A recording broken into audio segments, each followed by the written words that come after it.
the burgeoning conflict in the Middle East that seems to just be kind of devolving and spiraling closer and closer to some kind of war with Iran. David, what is the latest in that conflict? Where do we find ourselves in the Middle East? So we spent a lot of time, and long-term listeners will get the context here. So you have the event horizon of the things that we're aware of in the West. And then there's a long slope after that is invisible to most people unless they spend a lot of time, go out of their way to get a grip on. And this is the historical context of everything. Right. So you have like that time slice bias problem. And then you also have, when Archduke Ferdinand was murdered, no one knew World War I was going to happen, right? When an anarchist blew that guy up, looking back, we can see that the machinery of Armageddon was there. But at the time, people just thought of it as, well, a security guarantee and a defensive alliance and all these other things, all these components. So since what happened this week that would cause us to talk about this is Pakistan has bombed Iran, killing 7 people. And Iran, because Iran bombed them. And then they did that because ISIS in Pakistan bombed Iran. And then they were doing that because the Houthis, that are supported by Iran have been at war with Saudi Arabia over, who controls the Middle East. That's why Iran's involved since 2014. So that's telling the story backwards. If we tell it forwards, it looks very different. But that's why it is. Basically, Iran did a series of attacks across Yemen, Syria, Iraq, and Pakistan all in one day, and it got a bunch of news stories earlier this week, and then later this week, Pakistan attacked them. Wild. So, and Pakistan is a Western ally, correct?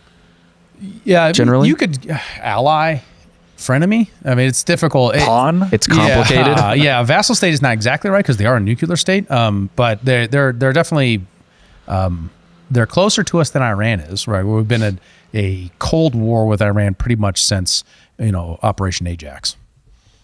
So let's step back. I mean, obviously we're going to go into the historical stuff, but just so we have a clear timeline of like kind of where things have gone with regard to the Middle Eastern conflict since the Israel Hamas conflict started. Yep.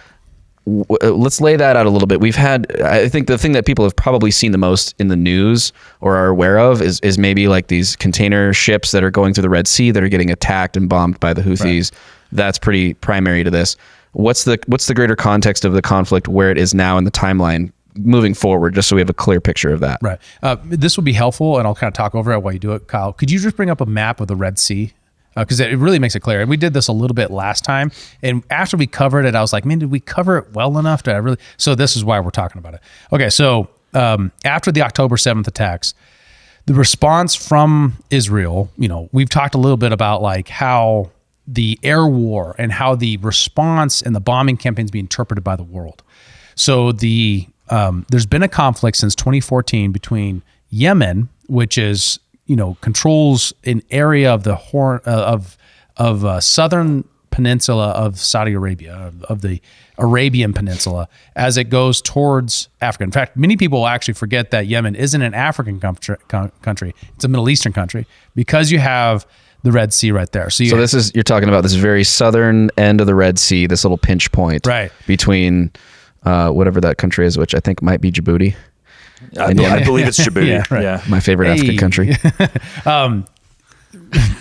Sorry, continue. So that sliver that goes through the Sinai Peninsula into the Red Sea and out there, a lot of trade goes through that. We talked about that last week. Now, what's going on is there's been this fight going on the Suez Canal. Is that what I'm talking about? Yeah, Suez. As container ships are going through there, these pirates are going through, are attacking these ships. We're talking Russian, French, tons of different ships that have been going through. The U.S. In October, actually, responding to the October 7th attacks, sent, a naval fleet. Like carrier fleet, to the Mediterranean. We've now also sent a carrier group to the Red Sea. So we're deployed all over this area in order to fight these guys. Now, we've been involved in Yemen since 2014.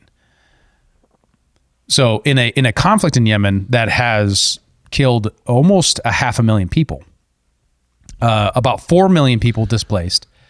at the very beginning, 1 million, now 24 million people at near starvation, water deprivation, or some kind of material crisis, meaning they don't have access to medicine, they don't have access to cleaning supplies, they don't have access. And this is all in Yemen, correct? All in Yemen, Wow. since 2014. So a huge, and I tried to say this before, but I don't think I really communicated the scale. Before the bombing campaign in Gaza, Yemen was the number one humanitarian crisis in the world by far, in orders of magnitude in size. And like one of the poorest countries in the world, right? Yeah, and in the poorest country in the Middle East. I think lowest life expectancy, I think, for a period there too. Wow. It was like them in Haiti. Already. Jeez. Yes. So it was a huge crisis that, has become a focal point because of these Yemeni pirates, right? And one of the interesting things there, if you just Google Yemen pirate TikTok, you'll find all these I was just going to find that. I tweeted that. It is a wild moment where the internet is connecting people so much that you got these guys with, I don't know how they have internet servers, but they're in the Red Sea live streaming, capturing boats. The pirates are live streaming. Yeah. Or it's we're like just Gen Z pirates, basically. Yeah. Are they doing like dances on the deck of the boat? I know I tweeted it out a few days ago. I haven't seen any dances, no. Oh yeah, here it is right here. Just casual Zoomer TikToking. Oh, sorry. This is just his travels. You just...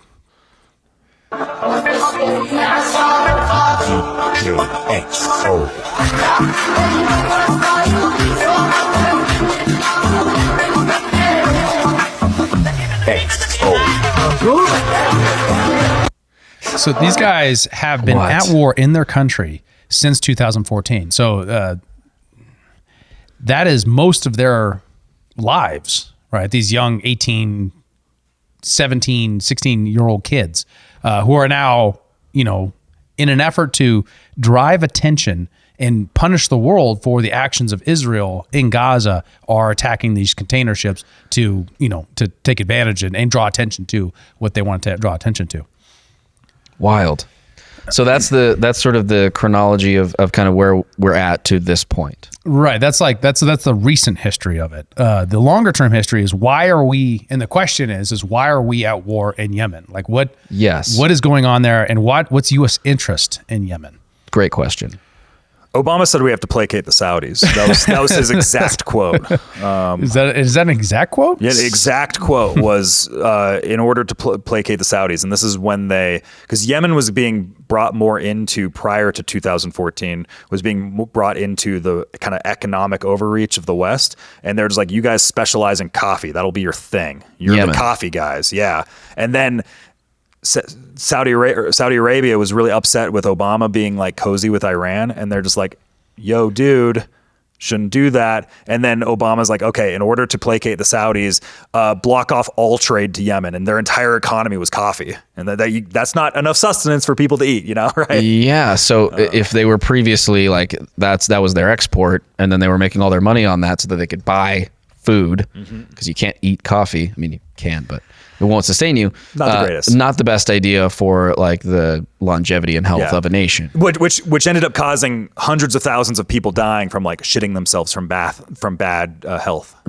A cholera outbreak. The largest cholera outbreak in the last century happened in Yemen in this time. That is wild. I want to know why working with or trading with Yemen was too cozy with Iran, why that was upsetting to the Saudis. Are they attached to Yemen and Iran? It's the Iran nuclear deal. That's what Saudi Arabia didn't like. Now, understand that. You have to understand, we've had a special military relationship with Saudi Arabia since FDR. So that goes back to World War I. So everything in the Middle East always goes back to two things: World War I and the Sykes-Picot Agreement. So World War I, Lawrence of Arabia goes and he says, hey, Middle East, you have all these Arabs and you're being controlled by Turks.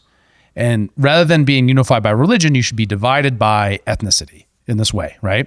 So the Ottoman Empire, we're going to rise up all these Arabs and we're going to go take that. And they made all kinds of promises to them. And then afterwards they screwed them. They said, no, we're actually going to do Israel and it's going to be controlled by the British. And no, actually we're going to do all these different things and you're going to get maybe some countries, right? But the Sykes-Picot Agreement divided the Middle East in a way that would prevent any one ethnic group from gaining too much power to like sort of prevent another Ottoman Empire. That correct? was one of the goals. One of the ideas. strategic goals of the West Okay. with that agreement. Yeah. I mean, that's so clear now. I don't know how you could disagree with that at this. I'm not familiar with any other really side to that at this point that hasn't already been debunked. What I see is broadly and the Middle East have like resented that in some ways, but the Saudis are one of the examples of people who mostly benefited from that, in that there was a large, mostly support by America, especially after World War II, of the Saudi family, which is the Saudis. Okay, so this is Arabia. It's Saudi Arabia because the Saudis control it. Right. So we actually named the country, and then we all use the name of the country as if that's what it was. They'd be like thinking of America as Biden America. Right, or Trump America, or something like that, rather than the United States of America, or you see what I mean, like, or naming the British Isles after the Queen or King, last name. We don't do that, but they're doing that in this case. So we've had this special relationship. And to put you in context of what it means in the Middle East, the special relationship with the West between Saudi Arabia. One of OBL's, Osama bin Laden's, I might get us censored, rallying cries for international jihad as he was kind of making his argument throughout the 80s and 90s to the West about why they should take on America in the West, was the stationing of troops, of American troops and American, diplomats and people like that in Saudi Arabia, right, in their Holy Land, right. So this is if you look, you see Mecca right there at the very center of the map, right. This is where Islam comes from. That's where the big rock is. Right. They all go make pilgrimages to. So that idea that there's like a violation of their holy site is just fundamental to a conservative worldview that sees as sacredness and space and boundaries and that like psychological drama that's playing off in the Muslim mind is a big part of the driver of the rejection of the West by the Muslim identity across the Middle East. And a big part of that, why it expresses itself in terrorism, why it expresses itself in piracy, is because that's the best you can do when you have an overwhelming force that can bomb you from outer space, or at least very high altitudes, right? Yeah. And then they control your governments, and they control the boundaries of the governments. You're a Kurd, you don't get a country, Kurdistan. Sorry, you're split between Iraq, Syria, and Iran, and Turkey. You're all over the place, Kurdistan. Sorry, like all those ethnicities aren't recognized. And then you can be used as a political tool for the higher figures, Right. which is all the Kurds ever are all the time. So it's always like, oh, look, but the Kurds, and then we just like abandon the Kurds after we're done using them, and we just throw them away, right? Pashtuns are the same way in between Pakistan and Afghanistan, same deal. But Houthis in this case, right? So the Houthis are a ethnic minority in Yemen who it's very complex. We don't want to get into all of it, but alongside there's a couple other things that happened in 2014 that's alongside the deal with Iran on nukes. Obama makes the deal with Iran on nukes. That ticks off the Saudis. They then say, hey, we have a new prince who's coming up that is looking for, and this is one of Scott Horton's theses, so don't quote me on this, but you got to go look at him. He's done a lot of great stuff on this, that one of the new princes that are coming up kind of needs some clout making and they have an excuse, which is their neighbor, Yemen, just to the south of them there, has a rebellion going on where this Houthi minority is fighting the central government. There's a bunch of betrayals, a bunch of people flip back and forth as this goes along, but effectively what happens is they draw America in as support. Let me go over what support means here. Everything from, like, if you read some articles, you just see like, oh, they're just support. We're just supporting them. It's like an emotional support. Like, hey, keep up the bombing, No. We are fueling their jets, right? Yeah. We're arming their jets. We're literally attaching the bombs to their jets because we are specialized in training that, and they're not. Wow. Right? We are literally like tuning the engines on their jets and like providing naval support across what's the Gulf of Aden? Is that what it is? Yeah. It's on the other side of where those are narrowest as it comes out into the Indian Ocean. Yeah. Well, and with some of Scott Horton's reporting as well, there seems to be evidence that we also have American soldiers in some of the jets. There's been evidence of that as well, Yep. which probably suggests training and things like that, right? Certainly. And a big part of this is, as you said, is that, there's the trade situation, and then there was a blockade from that. So what happens is, like, if you read the more typical response, you read the Wikipedia, it says it all started when the Houthis took over the capital of Yemen, right? And that's it. That started the civil war, and that's it.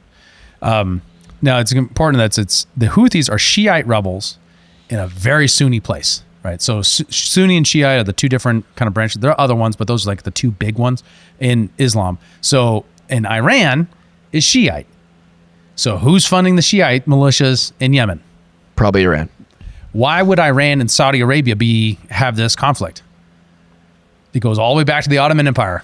One side was Sunni and the other side is Shia. And now that they're no longer unified, they're fighting, right? And they're trying to fight for regional dominance. They're fighting for all the classical like foreign policy reasons that two powers that are trying on the come up to try to control their security, dilemmas. Why they'd be doing that. Well, and for the audience as well, if you don't understand the difference between Sunni and Shia, this is a very deep religious aspect that goes back to like the first generation after Muhammad. It's who is the rightful heir to Islam, who is the correct heir to the Prophet Muhammad. Like that's how deep this religious strife goes between Sunni and Shia. Super fundamental disagreement. Yeah. So they're kind of have this proxy war going on. And this enormous humanitarian crisis, like I said, almost 500,000 deaths over this period of time, 4 million people displaced. We talk about the people who are fleeing the Middle East into Europe and into other areas in there, even going to Canada or to South America and then coming up to our border. One of the reasons why this happens, guys, is because we were instrumental in displacing 4 million people in Yemen who then fled. And where'd they go? They went to Africa, and then they tried to find a way over to Americas and come to the richest place on earth. You lost your house. Where do you go? So somewhere else. Yeah, right. And so hopefully somewhere better. Yeah, right. Ideally. So, and I'm not saying like that legitimates the Biden's border policy or anything like that, but it does explain it. Like, where are all these people who are seeking asylum coming from? Well, our policies in South America are not good, and they've been destructive for a very long time. We're dismantling countries like in real time. Yes, the actions of the CIA in Guatemala going all the way back to the 1970s can explain a ton of people leaving Guatemala over that period of time and coming to America because why wouldn't you if you got displaced by a military junta? And then in the case of Africa and the Middle East, a lot of the migrant crisis across Europe has been explained by our war in Iraq and our war in Afghanistan and all the destruction caused by that. 1 million people dead because of that action. So, and then, millions of people displaced because of bombings. So with this, you have this huge humanitarian crisis.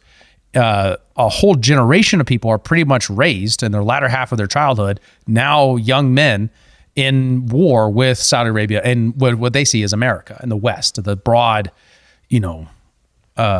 architecture of the West in a Shiite militia. So those folks are now attacking everyone's ships who come through the area, including Russia, French, a whole bunch of other ships of people pretty much moving anything from Europe or northern Atlantic trade over to China or going back the opposite direction. Is it true that Chinese ships have not been attacked, or have they also been attacked? I haven't seen anything that said Chinese ships. I don't know what that is. There's a bunch of coverage this week was about like increased protection. Different people are doing different things for that. Some of it's private protection. Some of it's like the U.S. military. Well, because one thing that could be a factor there, right, is if Iran is funding the Houthis, Iran and China are both in BRICS, so you could see that there might be an aversion to attacking your allies' ships in that case, right? But the other guys ships are on the table. Although I guess the anomaly there is that Russian ships have been attacked. Is that correct? Yeah, right. And like, keep in mind, these are militias, right? Like Iran's not. This is another thing. They're not like dictating their activities. Right. They're maybe giving them money or weapons or whatever, but they're not saying don't shoot them, but you can shoot them. Yeah, right. There's probably loose rules, but there's not like command and control. They don't think of this like risk. Yeah. Right. Think of this as much more decentralized. Sure. Additionally, China was instrumental in a normalization of relations agreement between Saudi Arabia and Iran before October 7th. Right. So all these things kind of step. You have Abrahamic Accords by the American president, by Trump. Sorry, just forget it. He who must not be named. For the algorithm. Yeah, sorry. An American president of some sort. He had orange skin. You got me. China. Oh, I got you. China. He's cutting this deal, basically saying taking Palestine, taking the Gaza, but Palestine largely off the table for all these Middle Eastern, Western associated countries. Everybody is kind of falling like dominoes to that effort. that creates the incentive for October 7th to happen, to redirect the Muslim mind away from other, conflicts and interest and like things that they're concerned about, and, just becoming more wealthy, becoming more middle class, becoming the things that, regular people want across the Middle East, into this drama again of the Israel-Palestine conflict, and this story that from their perspective, not saying with my perspective, just trying to fairly categorize how they think of it, as a Islamic land that was then taken by the West in a Western vassal state called Israel, where they imported all these people and then now control it as a Western colony of sort. That's how they think of it.